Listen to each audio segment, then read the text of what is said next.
Hello everyone, welcome to my YouTube channel. तो चलिए आज का टॉपिक हमारा बहुत ही खास है क्योंकि आज इसमें हम यूपी ट्रिपल एससी पेट के प्रीवियस ईयर प्रश्नों को देखने वाले हैं और ये सभी प्रश्न हमारे घटना चक्र के द्वारा लिए गए हैं और टारगेट है ये 2026 यूपी ट्रिपल एससी पेट के एग्जाम के लिए। और साथ ही साथ आपको बता चले कि कहाँ तक हमारा टॉपिक में हो चुका है और कहाँ से शुरू करना है। तो चलिए देखिए, भारतीय इतिहास के अंतर्गत हमने ये सभी चैप्टर कर चुके हैं। सिंधु घाटी से लेकर के, ध्यान रखिएगा, हम कर चुके हैं प्राचीन भारत विविध तक हो चुका है। ठीक है, इतना मतलब कि 2 वीडियो में ये सभी टॉपिक हो चुके हैं। और आज के इस वीडियो में ध्यान रखिएगा दोस्तों, हम आज देखने वाले हैं मध्यकालीन भारत का इतिहास।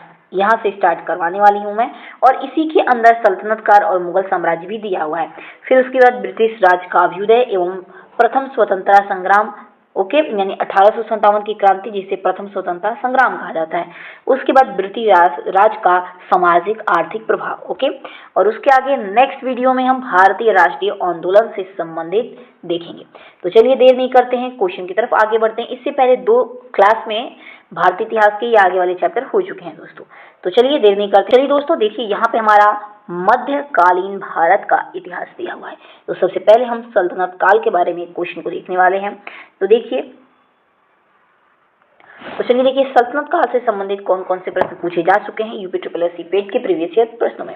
तो पहला ही क्वेश्चन पूछा जा चुका है कि पहली बार भारत पर आक्रमण करने वाला मुस्लिम कौन था। तो आपको ध्यान रखना है कि पहली बार हमारे भारत पर आक्रमण करने वाला पहला मुस्लिम मोहम्मद बिन कासिम था। आपको ये ध्यान रखना है। और ध्यान रखिएगा, इसने कब आक्रमण किया था पहली बार, तो 636 ईसा में, और ठाणे पर खलीफा उमर के शासन काल में ये हुआ था। ध्यान रखिएगा। अगला है, जबकि भारत का पहला सफल मुस्लिम आक्रमण पूछेगा तो 712 ईस्वी में, और ये अरब आक्रमणकारी मोहम्मद बिन कासिम के नेतृत्व में किया गया था।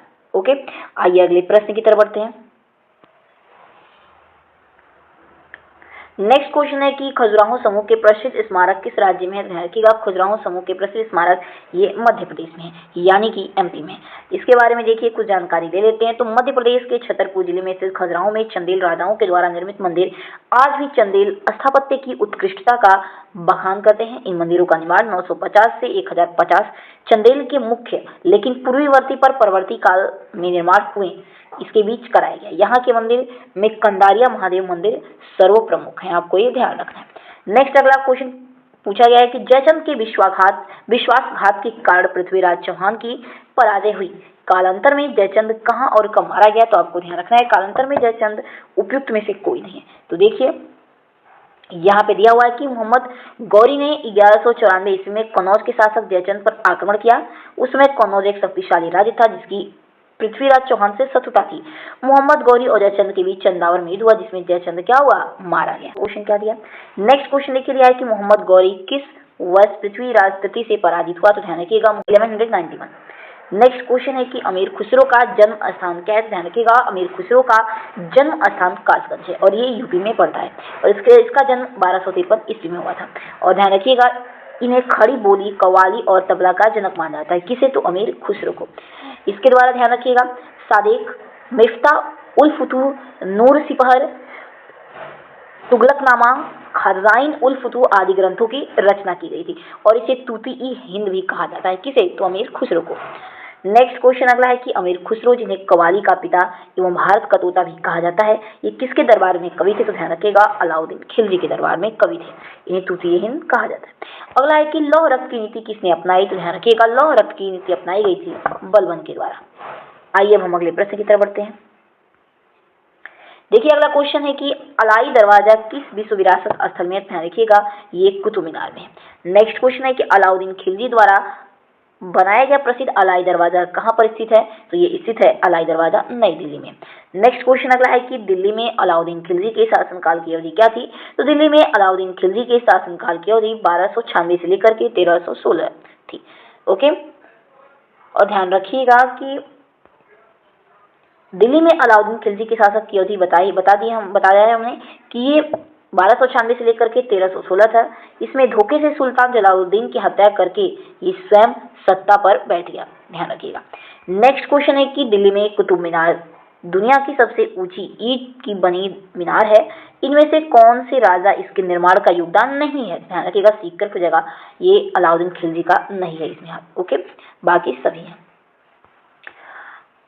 देखिए यहाँ पे दिया है कि दिल्ली स्थित कुतुब मीनार का निर्माण कुतुबुद्दीन ऐबक ने आरंभ करवाया। अगर आरंभ पूछेगा तो कुतुबुद्दीन ऐबक के द्वारा कुतुब मीनार का निर्माण आरंभ करवाया गया। और ध्यान रखिएगा सुल्तान इल्तुतमिश के कार्यकाल में इसका निर्माण का कार्य क्या हुआ, पूरा हुआ, यानी पूरा कंप्लीट कार्य किसने करवाया, तो सुल्तान इल्तुतमिश ने। फिरोज शाह तुगलक के शासनकाल में बिजली गिरने के कारण चौथी मंजिल क्षतिग्रस्त हुई थी, अतः फिरोज शाह ने चौथी मंजिल का पुनर्निर्माण के साथ साथ पांचवी मंजिल का भी निर्माण करवा दिया। ध्यान रखिएगा चौथी का तो मतलब वो रिनोवेशन करवाया, लेकिन पांचवी मंजिल भी बनवा दिया किसने, तो फिरोज शाह तुगलक ने। आपको ये ध्यान रखना है।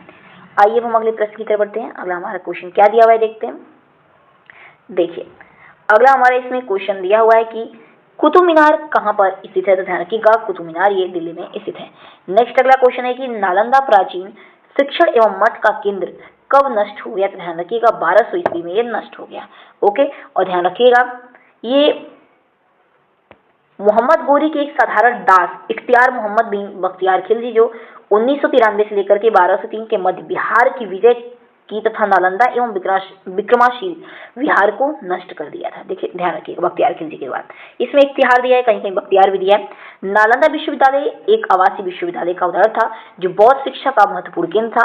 यद्यपि नालंदा एवं विक्रमाशील शिक्षण केंद्र पर आक्रमण कई बार हुए, तथापि नजदीकी उत्तर विकल्प सी होगा इसमें। ठीक है, नेक्स्ट क्वेश्चन अगला है कि भारत पर तैमूर ने किस वर्ष आक्रमण किया, ध्यान रखिएगा भारत पर तैमूर ने आक्रमण किया था 1398 में। ओके, नेक्स्ट क्वेश्चन है कि किस शासक ने भारत में तुगलक वंश की नींव रखी, तो तुगलक वंश की नींव रखी गई थी गयासुद्दीन तुगलक के द्वारा। नेक्स्ट क्वेश्चन है कि किसके शासनकाल में इब्न बतूता भारत आया था, तो ध्यान रखिएगा मोहम्मद बिन तुगलक के शासनकाल में ये भारत आया था। नेक्स्ट क्वेश्चन आइए देखते हैं, किस वर्ष बाबर ने सुल्तान इब्राहिम लोदी को पानीपत की लड़ाई में पराजित किया था, ध्यान रखिएगा 1526 में पराजित किया था। और ध्यान रखिएगा ये लड़ाई 21 अप्रैल 1526 को बाबर और इब्राहिम लोदी के बीच लड़ी गई थी। ये पहला पानीपत का युद्ध था, आपको ये ध्यान रखना है। ओके, नेक्स्ट निम्नलिखित में से कौन दिल्ली सल्तनत के इतिहास का लेखक नहीं है, तो ध्यान रखिएगा अब्बास शाह सरवारी नहीं है। बाकी अमीर खुसरो, गियासुद्दीन बर्नी और मिन्हास उस सिराज ये सभी दिल्ली सल्तनत इतिहास के क्या है, लेखक हैं। अगला क्वेश्चन है कि दिल्ली सल्तनत के निम्नलिखित राजवंशों में से सबसे कम अवधि तक शासन किसका रहा, तो खिलजी का सबसे कम अवधि तक शासन रहा। नेक्स्ट क्वेश्चन यहाँ देखने से पहले देखिए हम देख लेते हैं किसका शासन कितने वर्ष और कब से कब तक रहा। गुलाम वंश की बात करें तो 1206 से लेकर के 1290 तक रहा, टोटल 84 वर्ष।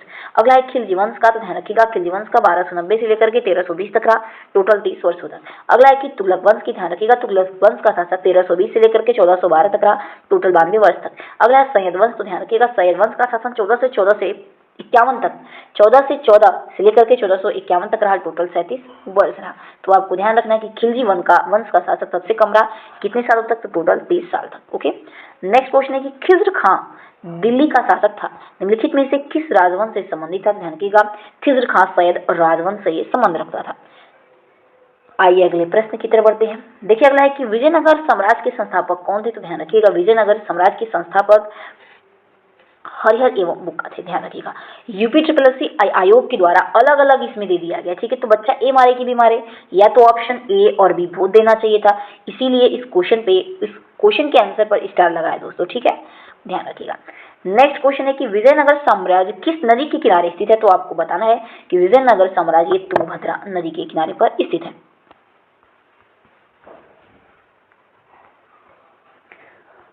नेक्स्ट क्वेश्चन है कि तुलुक राजवंश की स्थापना किसने की, ध्यान रखिएगा वीर नरसिंह के द्वारा तुलुक राजवंश की स्थापना की गई।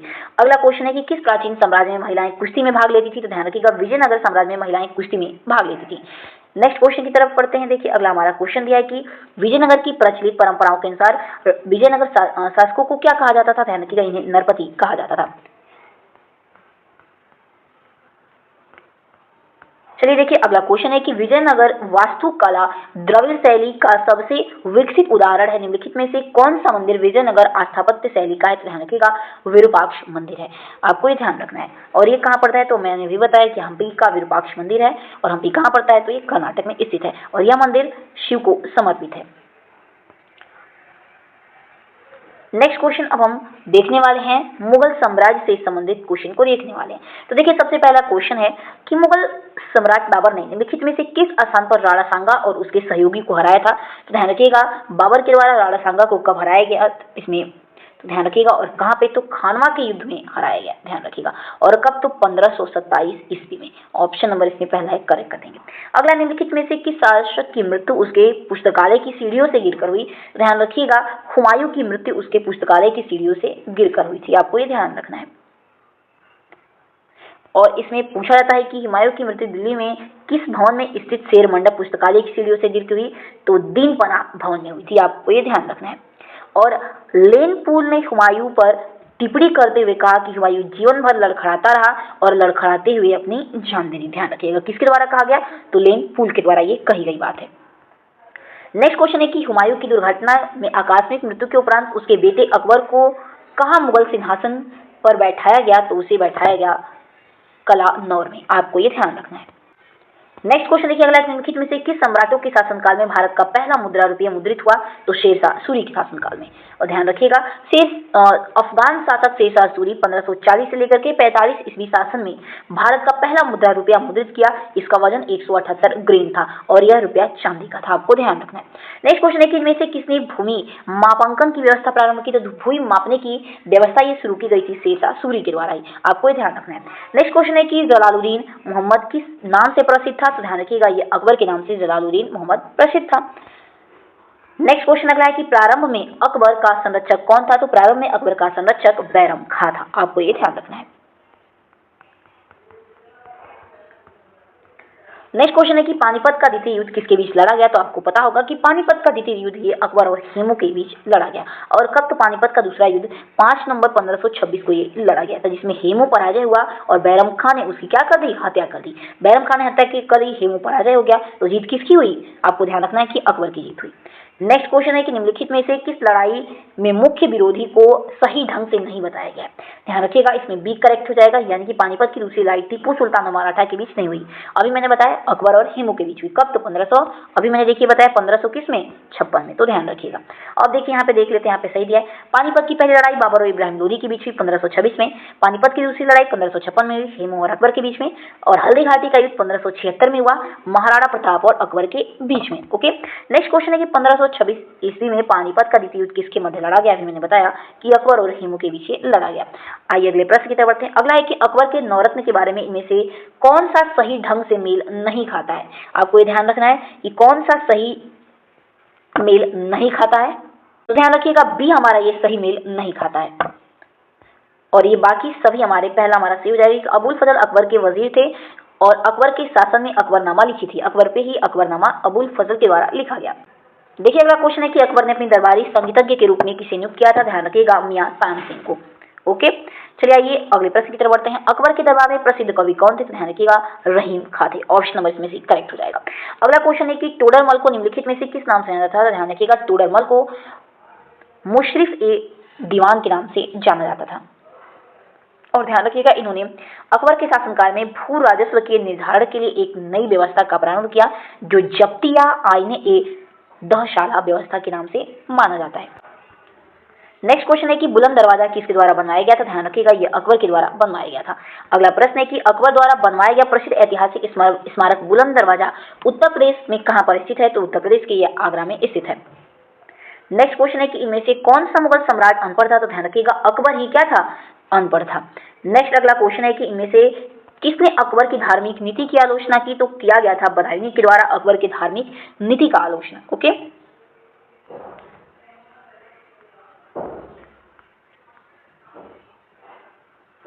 देखिए अगला क्वेश्चन है कि हल्दी घाटी का युद्ध 1576 में किसके बीच लड़ा गया? तो अभी हमने देखा है कि ये महाराणा प्रताप और अकबर के द्वारा लड़ा गया है। नेक्स्ट क्वेश्चन अगला है कि भारत में जहांगीर का शासनकाल क्या था? तो इसका शासनकाल 1606 से लेकर के 1627 ईस्वी तक रहा। नेक्स्ट क्वेश्चन है कि थॉमस रो मुगल सम्राट जहांगीर से किस जिले में मिला था? ध्यान रखिएगा, ये मिला था किस किले में पूछा है दोस्तों? तो अजमेर के किले में मिला था। नेक्स्ट क्वेश्चन है कि इनमें से कौन सा मुगल बादशाह शराब को छूता तक नहीं था? तो ध्यान रखना है, और औरंगजेब ऐसा एक शासक था मुगल का कि ये शराब को छूता तक नहीं था। देखिए अगला है कि जजिया फिर से लगाने वाला मुगल शासक का नाम क्या है? तो ध्यान रखिएगा, जजिया फिर से लगाया गया औरंगजेब के द्वारा। और ध्यान रखिएगा, जजिया गैर मुसलमानों पर लगने वाला एक प्रकार का कर था। अगला है कि निम्नलिखित में से किसके शासन काल में मुगलों और मराठों के बीच द्वंद्व हुआ? तो मुगलों और मराठों के बीच द्वंद्व हुआ था औरंगजेब के शासनकाल में। नेक्स्ट क्वेश्चन है कि औरंगजेब का पुत्र कौन था, तो ध्यान रखिएगा औरंगजेब का पुत्र शाहजहां था। अगला क्वेश्चन है कि देखिए अगला क्वेश्चन है कि ताजमहल के सुलेख किसने 1648 ईस्वी में इसकी रचना की और पूरा किया, तो किया गया था अमानत खान शिराजी के द्वारा।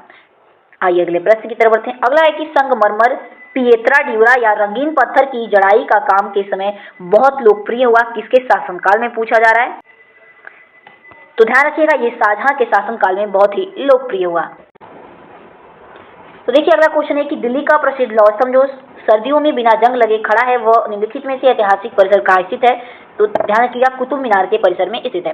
नेक्स्ट क्वेश्चन है कि बिहार राज्य के सासाराम शहर में निम्नलिखित में से किस प्राचीन सम्राट का मकबरा स्थित है, ध्यान रखिएगा शेरशाह सूरी का है। अगला क्वेश्चन है कि शेरशाह सूरी का वास्तविक नाम क्या था, तो इसका वास्तविक नाम फरीद था, आपको ध्यान रखना है। नेक्स्ट क्वेश्चन है कि प्रसिद्ध चित्रकार मीर सैयद अली चित्रकारी हेतु किस मुगल शासक के सहयोगी से थे, ध्यान रखिएगा हुमायूं के। नेक्स्ट क्वेश्चन है कि विश्व प्रसिद्ध मोर सिंहासन का निर्माण उसकी लाल किले में स्थापना निम्नलिखित में से किस मुगल शासक ने की थी, ध्यान रखिएगा शाहजहां के द्वारा की गई थी। नेक्स्ट क्वेश्चन है कि पंचमहल किसमें स्थित है, ध्यान रखिएगा पंचमहल ये फतेहपुर सीकरी में स्थित है। अगला क्वेश्चन है कि निम्नलिखित में से किस मुगल सम्राट द्वारा आगरा के किले का निर्माण किया गया था, तो आगरा के किले का निर्माण जहांगीर के द्वारा किया गया था। नेक्स्ट अगला क्वेश्चन पूछा गया है दिल्ली का प्रसिद्ध जामा मस्जिद किसके द्वारा बनवाया गया है, तो दिल्ली का प्रसिद्ध जामा मस्जिद ध्यान रखिएगा शाहजहां के द्वारा इसकी स्थापना की गई है। अगला क्वेश्चन है कि दिल्ली का किला निम्नलिखित में से किस मुगल शासक ने बनवाया था, तो दिल्ली का किला ये ध्यान रखिएगा शाहजहां के द्वारा इसका निर्माण करवाया गया था। नेक्स्ट क्वेश्चन है कि दिल्ली स्थित प्रसिद्ध हुमायूं के मकबरे का वास्तुकार कौन है, तो ध्यान रखिएगा मिराक मिर्जा घियास है। नेक्स्ट क्वेश्चन अगला है कि निम्नलिखित में से किस मुगल सम्राट ने ईस्ट इंडिया कंपनी को बंगाल में शुल्क मुक्त व्यापार की अनुमति दी थी, तो ये दी गई थी औरंगजेब के द्वारा। अगला क्वेश्चन है कि मुगल वंश के पहले सम्राट ने अपने देसी भाषा चगताई तुर्की में अपनी आत्मकथा लिखी, इस पुस्तक का नाम क्या है, तो मुगल वंश के जो सम्राट थे बाबर, इन्होंने चगताई तुर्की में अपनी आत्मकथा लिखी थी, इस पुस्तक का नाम था बाबर नामा। नेक्स्ट क्वेश्चन है कि तारीख ए फिरोज शाही के लेखक कौन है, तो इसके लेखक जियाउद्दीन बर्नी है। अगला क्वेश्चन है कि अकबरनामा के प्रसिद्ध लेखक कौन है, ध्यान रखिएगा अकबरनामा के प्रसिद्ध लेखक अबुल फजल है।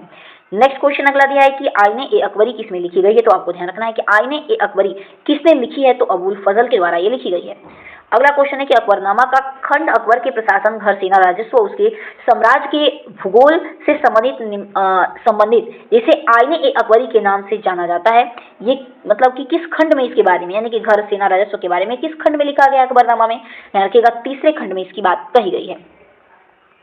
नेक्स्ट क्वेश्चन है कि निम्नलिखित में से कौन सुमेलित नहीं है, ध्यान रखिएगा सी सुमेलित नहीं है, बाकी बाबरनामा बाबर से संबंधित है, शाहजहांनामा मोहम्मद बिन ताहिर से संबंधित है और तुजुक ए जहांगीरी जहांगीर से संबंधित है, लेकिन हुमायूंनामा हुमायूं से संबंधित नहीं है। ओके, नेक्स्ट क्वेश्चन है कि हुमायूंनामा के लेखक कौन है, ध्यान रखिएगा गुलबदन बेगम है। अगला हमारा क्वेश्चन है कि वह कौन सा स्थान है जहां अंतिम मुगल सम्राट बहादुर शाह जफर की मृत्यु हुई थी, ध्यान रखिएगा सी कट हो जाएगा रंगून में हुई थी। अगला क्वेश्चन है कि निम्नलिखित में से कौन अवध का प्रथम नवाब था, तो अवध का प्रथम नवाब सआदत अली खां था। नेक्स्ट क्वेश्चन अगला है कि पहला कठपुतली मुगल सम्राट कौन था, तो पहला कठपुतली मुगल सम्राट जहादत शाह था। और हाँ, आपको ये ध्यान रखना है दोस्तों कि बाबरनामा बाबर के द्वारा ही लिखा गया था, शाहजहांनामा मोहम्मद ताहिर के द्वारा लिखा गया था, तुजुक ए जहांगीर जहांगीर के द्वारा ही लिखा गया था, लेकिन ये हुमायूंनामा हुमायूं के द्वारा नहीं लिखा गया था, हुमायूं से संबंधित था, इसीलिए मैं बताई रिपीट कर रही हूँ, ठीक है। ये इनकी बहन, अभी मैंने बताया इनकी बहन के द्वारा ये लिखा गया था, ध्यान रखिएगा, जिनका नाम गुलबदन बेगम था। आइए अगले प्रश्न की तरफ बढ़ते हैं। अगला है कि गुप्त काल में पुलिस बल के मुखिया को क्या कहा जाता था, तो कोतवाल कहा जाता था। नेक्स्ट, मुगल शासन के दौरान कोतवाल का सही भूमिका क्या है, तो कोतवाल कानून और व्यवस्था को बनाए रखना है। नेक्स्ट क्वेश्चन, अब देखिए यहाँ से हमारा मध्यकालीन भारत का इतिहास शुरू हो रहा है। विविध से संबंधित प्रश्नों को देखने वाले हैं। क्वेश्चन पूछा गया इनमें से कौन से संत शिवाजी के समकालीन थे, तो ध्यान रखिएगा तुकाराम थे। नेक्स्ट क्वेश्चन है कि किस राजा के प्रशासन में अष्ट प्रधानमंत्री परिषद पाई गई थी, तो ध्यान रखिएगा शिवाजी के शासनकाल में अष्ट प्रधानमंत्री परिषद का उल्लेख हुआ था। देखिए अगला क्वेश्चन है कि निम्नलिखित में से किस सेना की ताकत छापामारी गुरिल्ला रणनीति थी, तो गुरिल्ला नीति ध्यान रखिएगा मराठाओं की थी। अगला है कि शिवाजी की मृत्यु के बाद मराठा राज्य में प्रभावी शक्ति के एक परिवार द्वारा संभाली गई थी, जिसने पेशवा के रूप में शिवाजी के उत्तराधिकारी की सेवा की थी, तो वो थे चित्तपावन ब्राह्मण, आपको ध्यान रखना है। अगला है कि शिवाजी की मृत्यु के बाद मराठा में प्रभावी शक्ति चित्पावन ब्राह्मणों में एक परिवार के पास थी जिन्होंने शिवाजी के उत्तराधिकारियों को पेशवा के रूप में सेवा दी थी। और कौन सा शहर मराठा साम्राज्य की राजधानी बन गया? तो डी करेक्ट हो जाएगा, पूना, यानी कि पुणे। पहले के समय में पुणे बोलते थे उसको। नेक्स्ट देखिए क्वेश्चन है कि निम्नलिखित मराठा प्रमुख उनके क्षेत्र से संबंधित मिलान कीजिए। तो देखिए इसमें हमारा राइट आंसर क्या हो जाएगा? तो डी एकदम करेक्ट आंसर हो जाएगा। एक सेकेंड, डी हमारा एकदम राइट आंसर हो जाएगा। यानी कि सिंधिया से संबंधित कौन सा शहर था? ध्यान रखिएगा, उज्जैन था। इसके बाद होलकर से संबंधित कौन था? तो ध्यान रखिएगा ऑप्शन नंबर इसमें हमारा कौन सा सही हो जाएगा? तो इंदौर था। ओके, इसके बाद तीसरे नंबर की बात करें तो गायकवाड़ यानी कि बड़ौदा था, और भोसले तो नागपुर था। ये सही हो जाएगा। ओके, देखिए अगला क्वेश्चन है कि भारत में शासन करने वाले दिए गए शासकों का कालानुक्रम सही करिए। तो इसमें सी हमारा राइट आंसर हो जाएगा। देखिए यहाँ पे एक बार देख लेते हैं। इल्तुतमिश का शासनकाल 1211 से लेकर के 1236 तक रहा। अलाउद्दीन खिलजी का शासनकाल 1296 से लेकर के 1316 तक रहा। शेरशाह सूरी का शासनकाल 1240 से लेकर के 45 तक रहा। अकबर का शासनकाल 1556 से लेकर के 606 तक रहा। ओके, देखिए अगला है कि बुरहानपुर में स्थित असीरगढ़ किले, जिसे दक्कन का दरवाजा के नाम से जाना जाता है, ये किस यदुवंशी अहीर राजा के द्वारा बनवाया गया था? तो आसा अहीर के द्वारा दक्कन का दरवाजा बनवाया गया था। ओके, नेक्स्ट क्वेश्चन अगला है कि किस वर्ष में गोविंद सिंह ने बैसाखी दिवस में आनंदपुर साहिब में सिखों की सामान्य बैठक बुलाई थी तथा खालसा की नींव रखी थी? तो ध्यान रखिए इस पे स्टार दिया हुआ है, यानी कि गुरु गोविंद सिंह ने 1699 में यहाँ पे होगा। ठीक है, लेकिन 1699 यहाँ पे कहीं भी ऑप्शन नहीं दिया है, यानी कि यूपी ट्रिपल पेड के द्वारा कुछ न कुछ इसमें ऑप्शन देने में मिस्टेक हुआ है दोस्तों। ओके, तो चलिए दोस्तों, यहाँ से हम आधुनिक भारत का इतिहास से संबंधित प्रश्नों को देखने वाले हैं। अब हम इसमें देखेंगे ब्रिटिश राज्य का अभ्युदय एवं प्रथम स्वतंत्रता संग्राम। तो चलिए क्वेश्चन हमारा इसमें पहला है कि दक्षिण भारत के किस राजा ने 1741 में कोलाचेल की लड़ाई में डच ईस्ट इंडिया कंपनी को परास्त किया था? तो ध्यान रखिएगा ऑप्शन नंबर सी कट हो जाएगा, मार्तंड वर्मा को। आइए नेक्स्ट क्वेश्चन देखते हैं।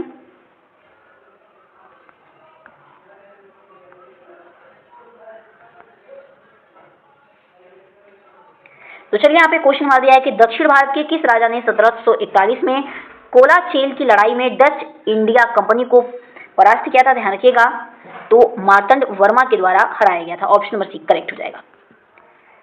नेक्स्ट क्वेश्चन है कि वास्को डी गामा किस वर्ष कालीकट में उतरा था? तो ध्यान रखिएगा वास्को डी गामा 1498 में ये कालीकट में उतरा था। और ध्यान रखिएगा पुर्तगाली नाविक था वास्को डी गामा। ये मलाबार के कालीकट यानी कि केरल के तट पर पहुंचा था और वहां स्थानीय शासक जमोरीन के द्वारा इसका स्वागत किया गया था, ये पूछा जाता है। अगला क्वेश्चन है कि वास्को डी गामा एक पुर्तगाली अन्वेषक, इसने किस वर्ष में भारत के समुद्री मार्ग की खोज की थी? तो 1498 में भारत के समुद्री मार्ग की खोज वास्को डी गामा के द्वारा किया गया। अगला है कि भारत में वीओसी का गठन निम्नलिखित में से किसके द्वारा किया गया था? तो डच के द्वारा किया गया था या फिर डचों के द्वारा किया गया। अगला क्वेश्चन है कि जब ईस्ट इंडिया कंपनी की स्थापना हुई तब भारत पर निम्नलिखित में से किसका शासन था? तो मुगल सम्राट का उस समय शासन था।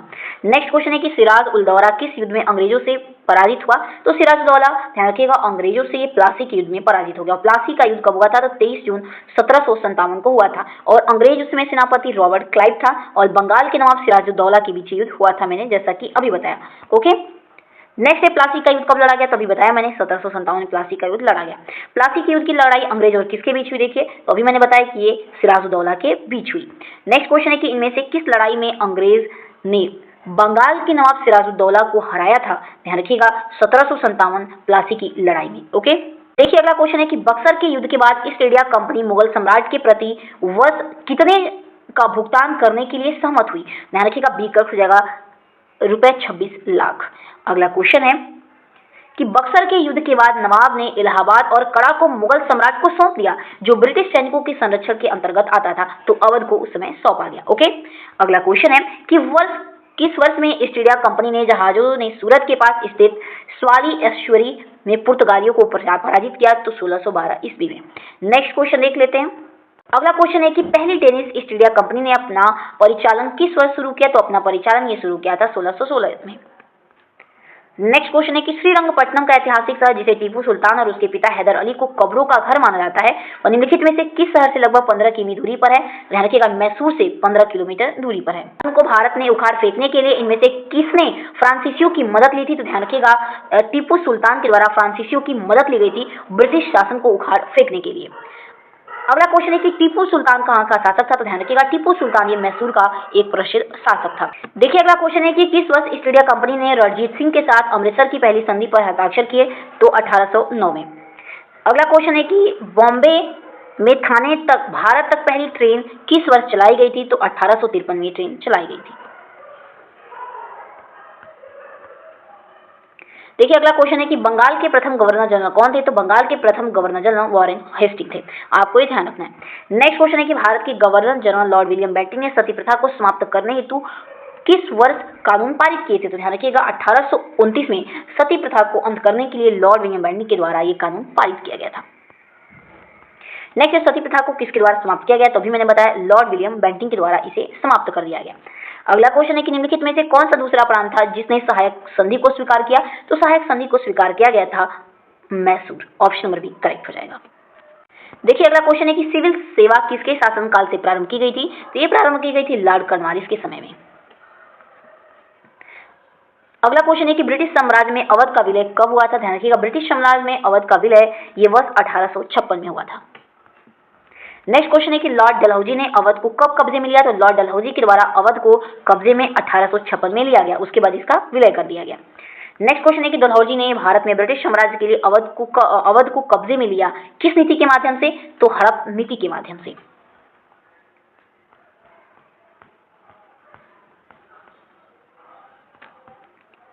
देखिए अगला क्वेश्चन है कि जनवरी 1858 में लॉर्ड कैनिंग चले गए और दिल्ली डिवीजन को छोड़कर उत्तरी पश्चिमी प्रांत का गठन हुआ, तो बी की जगह इलाहाबाद में चले गए। अगला क्वेश्चन है कि भारत में किस गवर्नर जनरल को अस्थायी स्वशासन का पिता कहा जाता है, तो अस्थायी स्वशासन का पिता माना जाता है लॉर्ड रिपन को। नेक्स्ट क्वेश्चन है कि हिंदू पुनर्विवाद नियम 1856 में जिसे 15वीं 1856 भी कहा जाता है, यानी कि 15th 1856 भी कहा जाता है, ये 26 जुलाई 1856 को लागू हुआ, जिसे किसके द्वारा ये लागू किया गया, तो ध्यान रखिएगा लॉर्ड कैनिंग के द्वारा शुरू किया गया। देखिए अगला क्वेश्चन है कि बंगाल का विभाजन ब्रिटिश वायसराय के द्वारा किया गया था, तो बंगाल का विभाजन लॉर्ड कर्जन के द्वारा किया गया था। अगला क्वेश्चन है कि वर्ष 1905 में बंगाल के विभाजन के दौरान भारत के वायसराय कौन थे, तो उसमें भारत के वायसराय लॉर्ड कर्जन थे। नेक्स्ट क्वेश्चन है कि किस सन में ब्रिटिश यानी किस ईस्वी में ब्रिटिश सरकार ने भारत की सरकार की संरचना कुछ सुधारों की घोषणा की, जिसमें मार्लो मिंटो सुधार के नाम से जाना जाता है, तो मार्लो मिंटो का सुधार 1909 में आया था। नेक्स्ट क्वेश्चन है कि जॉन मार्लो द्वारा तैयार किया गया मार्लो मिंटो सुधार निम्नलिखित में से किस वर्ष अधिनियम में आया, तो अभी मैंने बताया 1909 में आया। अगला है कि किसने बंगाल में अस्थायी उपनिवेश की शुरुआत की, तो अस्थायी उपनिवेश की शुरुआत की गई थी लॉर्ड कॉर्नवालिस के द्वारा। नेक्स्ट क्वेश्चन है कि निम्नलिखित में से कौन सी प्रणाली भारत में ब्रिटिश शासन के दौरान भूमि राजस्व प्रणाली से संबंधित नहीं है, तो दस्तक नहीं है, बाकी सभी ये भूमि से संबंध रखते हैं। अगला क्वेश्चन है कि अस्थायी बंदोबस्त सबसे पहले किसने शुरू किया, तो मैंने बताया था ये बंगाल और बिहार में किया गया था। ओके, और किसके द्वारा, तो लॉर्ड कॉर्नवालिस के द्वारा किया गया था 1793 में। ध्यान रखिएगा। अगला है कि इनमें से कौन हड़प नीति का कट्टर समर्थक था, तो ध्यान रखिएगा लॉर्ड डलहौजी था। अगला क्वेश्चन है कि 1851 में गवर्नर जनरल लॉर्ड डलहौजी ने निम्नलिखित में से किस राज्य का वर्णन एक चेरी जो एक दिन हमारे मुंह में गिरेगी के रूप में किया गया था, तो सी करेक्ट हो जाएगा अवध। ओके, अगला क्वेश्चन देखिए क्या दिया है। नेक्स्ट क्वेश्चन है निम्नलिखित में से कौन स्वतंत्र भारत का पहला भारतीय गवर्नर जनरल था, तो ध्यान रखिएगा सी राजगोपालाचारी। ओके, अगला है कि 1947 में लॉर्ड माउंटबेटन द्वारा घोषित भारत और पाकिस्तान के लिए सीमा आयोग के अध्यक्ष कौन थे, तो सीरियल रैडक्लिफ थे। तो चलिए दोस्तों, यहाँ से हमारा ब्रिटिश राज का सामाजिक यानी कि आर्थिक प्रभाव शुरू हो रहा है। देखते हैं। पहला क्वेश्चन है कि हंटर आयोग ने किसके विकास पर अधिक बल दिया, तो ध्यान रखिएगा प्राथमिक शिक्षा पर हंटर आयोग में बल दिया गया। अगला क्वेश्चन है कि कोलकाता स्थित फोर्ट विलियम कॉलेज की स्थापना 1800 में किसके द्वारा की गई थी, तो रिचर्ड वेलेस्ली के द्वारा करवाई गई थी। अगला कि निम्नलिखित में से किसे अंग्रेजों द्वारा शुरू किए गए सबसे महत्वपूर्ण योगदानों में से एक माना जाता है, तो रेलवे को महत्वपूर्ण योगदान माना जाता है। नेक्स्ट क्वेश्चन है कि 1881 में केसरी अखबार की स्थापना किसने की थी, तो केसरी अखबार की स्थापना बाल गंगाधर तिलक के द्वारा की गई थी। नेक्स्ट क्वेश्चन है कि भारत में वंदे मातरम पत्रिका की स्थापना किसने की, तो ध्यान रखिएगा अरविंद घोष के द्वारा की गई। अगला क्वेश्चन है कि वेदों की ओर चलो किसके द्वारा नारा दिया गया था, तो दयानंद सरस्वती के द्वारा। नेक्स्ट क्वेश्चन है कि वेदों की ओर लौटो या वेदों की ओर वापस जाओ का नारा किसके द्वारा दिया गया, तो अभी मैंने बताया दयानंद सरस्वती जी के द्वारा। नेक्स्ट है कि स्वामी दयानंद सरस्वती ने किस शहर में पहली बार 1875 ईस्वी में आर्य समाज की स्थापना की थी, तो ध्यान रखिएगा बॉम्बे यानी कि मुंबई में। अगला है कि आर्य समाज की स्थापना किसने की, तो ध्यान रखिएगा स्वामी दयानंद सरस्वती जी। देखिए अगला क्वेश्चन है कि स्वामी विवेकानंद द्वारा 1897 में क्या किया गया था, ध्यान रखिएगा रामकृष्ण मिशन की स्थापना की गई थी 1897 में। नेक्स्ट क्वेश्चन है कि रामकृष्ण मिशन का मुख्यालय कहाँ स्थित है? तो इसका मुख्यालय बेलूर मठ यानी कि पश्चिम बंगाल में स्थित है। नेक्स्ट क्वेश्चन है कि 1795 और 1804 के बंगाल विनियमन अधिनियमों में से क्या घोषित था? तो ध्यान रखिएगा, कन्या हत्या को अवैध। अगला क्वेश्चन है कि 1891 में B.M. मालाबारी के प्रयासों को तब फल मिला जब सहमति उम्र अधिनियम को पारित किया गया, जिसमें किसके अनुसार वर्ष से कम बालिकाओं के विवाह पर प्रतिबंध था? तो बी कर जगह 12 वर्ष से कम उम्र की बालिकाओं पर प्रतिबंध लगाया गया था। नेक्स्ट है कि 1828 में ब्रह्म समाज की स्थापना निम्नलिखित में से किसके द्वारा की गई थी? तो ये राजा राममोहन रॉय के द्वारा की गई थी। नेक्स्ट है कि मुक्त भारत समाज की स्थापना किसके द्वारा की गई थी? तो वीर सावरकर के द्वारा मुक्त भारत समाज की स्थापना की गई थी। तो चलिए दोस्तों, यहाँ से हम भारतीय राष्ट्रीय आंदोलन से संबंधित प्रश्नों को हम कल के वीडियो में देखने वाले हैं। वीडियो पसंद आए तो प्लीज से अधिक लाइक शेयर सब्सक्राइब जरूर करिएगा। तब तक के लिए जय हिंद, जय भारत दोस्तों।